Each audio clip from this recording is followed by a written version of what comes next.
Hi. So you see my reference photo. I'm working on cold press watercolor paper. It has the indentation. You can see the texture in the paper when holding your own paper. You can't see it at this distance.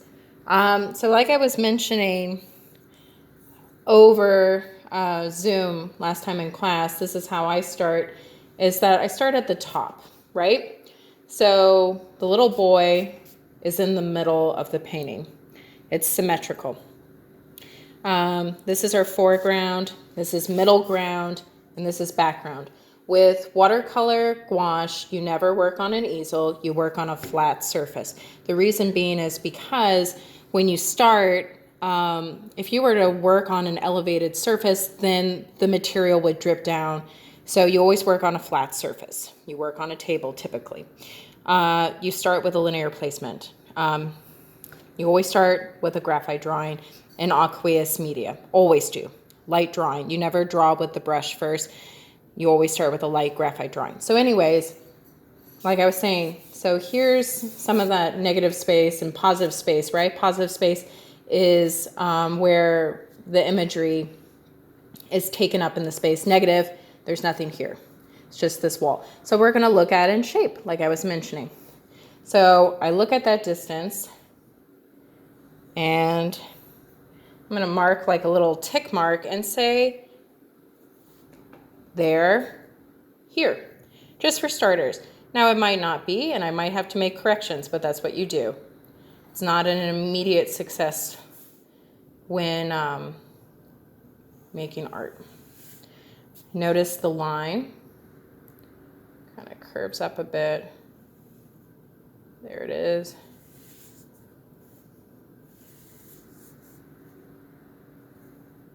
And it goes down. We're like right there.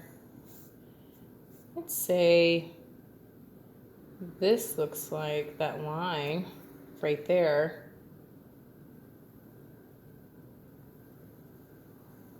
Is here. Now here's my black wing, nice and sharpened, matte, so soft lead.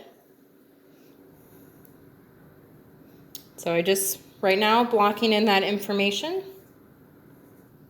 There. That goes down. There. Let's see if you can see. Okay.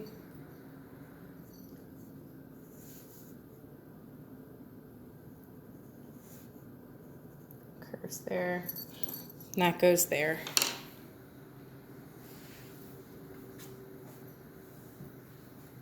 Okay, so that's in there. Now I'm going to look at this shape. And we have this curve going down. And then it goes like that. The tangencies, like I was telling you about last time. And so I'm going to look at this shape.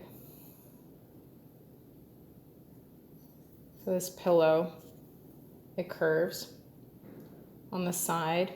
And so we're interpreting everything in line. Notice no shading. It's all line, linear.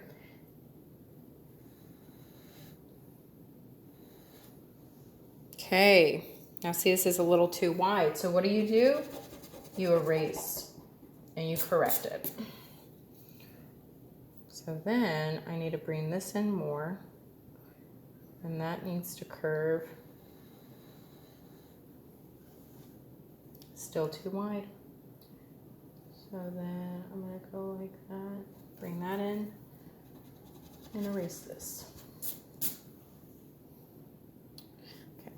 When I get into painting, then I would notice there's a light shape here, then medium value, and then this is a little darker. So then when I was painting, I would draw an outline around that to block it in. Doing everything freehand. There's a little bit of an interior shape of shadow in there.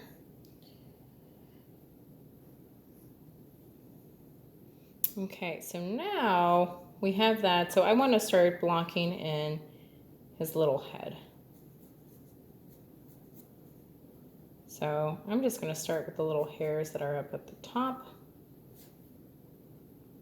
Notice that goes like that. So I'm starting in this area.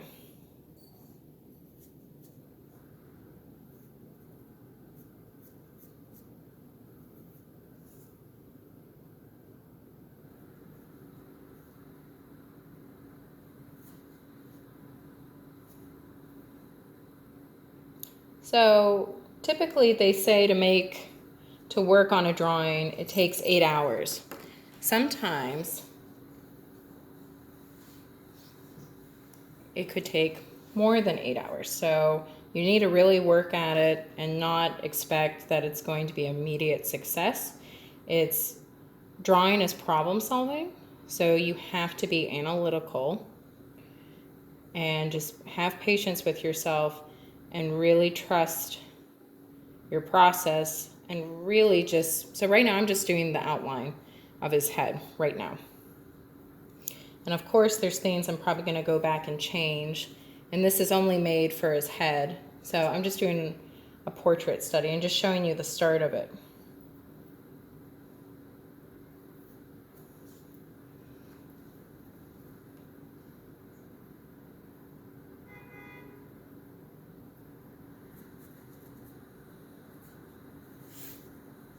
I'm going to do the back of his little head.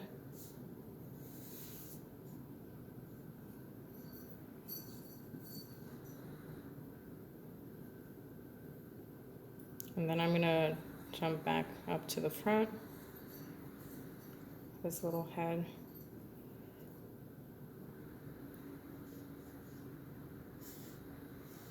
There's the shadow part.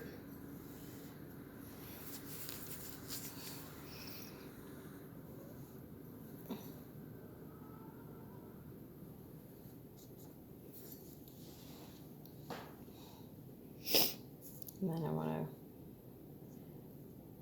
start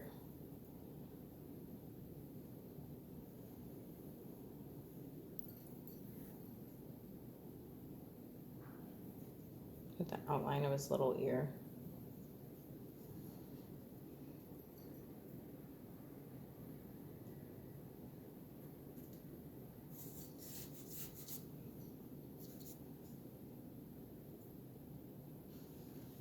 And see, this is where I talk about looking at things upside down or on their side when you're working with photo reference, and see this is already just a little too short.